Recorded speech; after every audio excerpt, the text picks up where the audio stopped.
भारत की वित्त मंत्री निर्मला सीतारमण ने बीते कल संसद में वित्तीय साल 2025-26 का बजट पेश कर दिया है।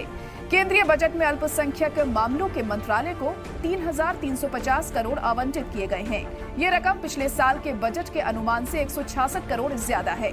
इसके अलावा 2024-25 के संशोधित अनुमान से 1,481 करोड़ ज्यादा है।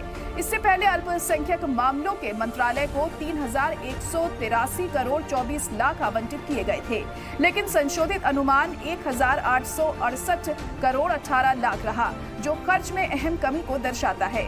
हालांकि इस साल मंत्रालय को जो आवंटन किया गया है, उससे लगता है कि अल्पसंख्यक कल्याण प्रोग्रामों पर ध्यान केंद्रित किया गया है।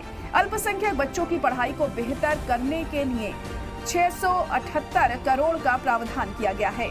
पिछले साल ये रकम 1,575 करोड़ रुपए थी। इसके अलावा 1,237 करोड़ रुपए मंत्रालय की अहम स्कीमों के लिए दिए गए हैं। इन स्कीमों का मकसद सामाजिक आर्थिक स्थितियों में सुधार लाना है और एक तरह से कई मौके पैदा करना है।